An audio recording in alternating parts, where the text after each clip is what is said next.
भारतीय शेयर बाजारों में आज 12 मई को पिछले करीब 4 सालों की सबसे बड़ी तेजी देखने को मिली।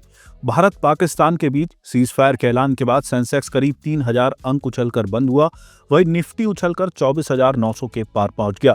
ये फरवरी 2021 के बाद शेयर बाजार में आई सबसे बड़ी इंट्राडे उछाल है।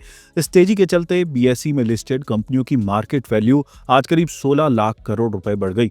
सीज फायर के अलावा अमेरिका चीन के बीच टैरिफ समझौते के ऐलान ने भी निवेशकों का सेंटीमेंट बेहतर किया है। निफ्टी आईडी इंडेक्स 7.1% उछल गया, जो इसमें पिछले 5 सालों की सबसे बड़ी तेजी है। मेटल शेयरों में जबरदस्त खरीदारी देखी गई। सीज फायर के बाद स्थिरता लौटने की उम्मीद से ट्रैवल बुकिंग, होटल और एयरलाइन कंपनियों के शेयरों में शानदार तेजी देखी गई। बीएसई के मिड कैप और स्मॉल कैप इंडेक्स भी 4% तक उछल गए। कारोबार के अंत में बीएसई सेंसेक्स 2,975.43 अंक या 3.74% उछलकर 82,429.90 के स्तर पर बंद हुआ। वहीं एनएसई का 50 शेयरों वाला इंडेक्स 916.70 अंक या 3.82% चढ़कर 24,924.70 के स्तर पर बंद हुआ। बीएसई में लिस्टेड कंपनियों का कुल मार्केट कैपिटलाइजेशन आज 12 मई को बढ़कर 432.57 लाख करोड़ रुपए पर पहुंच गया, जो उसके पिछले कारोबारी दिन यानी शुक्रवार 9 मई को 416.40 लाख करोड़ रुपए रहा था। इस तरह बीएसई में लिस्टेड कंपनियों का मार्केट कैप आज करीब 16.17 लाख करोड़ रुपए बढ़ा है, या दूसरे शब्दों में कहे तो निवेशकों की संपत्ति में करीब 16.17 लाख करोड़ रुपए का इजाफा हुआ है। बीएसई सेंसेक्स के 30 में से 28 शेयर आज हरे निशान में यानी बढ़त के साथ बंद हुए। इसमें इन्फोसिस के शेयरों में 7.91% की सबसे अधिक तेजी रही।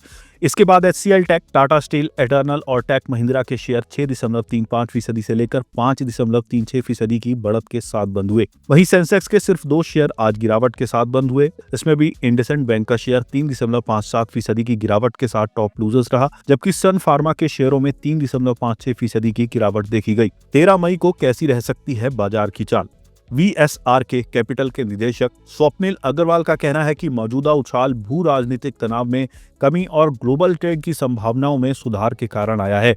उन्होंने इस बात पर भी जोर दिया कि भारत पाकिस्तान युद्ध विराम, अमेरिका और चीन के बीच ट्रेड वॉर के तनाव में नरमी और पूर्वी यूरोप में तनाव में कमी ने मिलकर बाजार को राहत दी है। अगर घरेलू मैक्रो इकोनॉमिक स्थितियां और फंडामेंटल्स मजबूत रहते हैं तो बाजार में नई तेजी देखने को मिल सकती है। बाजार को वॉलेटिलिटी कम होने और ग्लोबल संकेतों के अच्छे होने का भी फायदा मिलेगा। इंडिया चार्ट्स के रोहित श्रीवास्तव का कहना है कि निफ्टी 24,740 अंक से ऊपर जाने का प्रयास कर रहा है। इसकी पुष्टि तभी होगी जब ये 24,820 अंक से ऊपर बना रहेगा। उन्होंने कहा कि निफ्टी बैंकों को 57,000 या उससे ऊपर की ओर बढ़ने के लिए 55,700 से ऊपर बंद होना होगा। हालांकि रोहित ने आगाह किया कि भू राजनीतिक तनाव में कमी आई है, लेकिन अब बाजार का फोकस अमेरिकी डॉलर की मजबूती और बॉन्ड बाजार की वॉलेटिलिटी जैसे फैक्टर्स पर हो सकता है। उन्होंने कहा कि विदेशी निवेशकों द्वारा हाल ही में हुए शॉर्ट पोजीशनों की अनवाइंडिंग से आगे और शॉर्ट कवरिंग की संभावना कम हो गई है।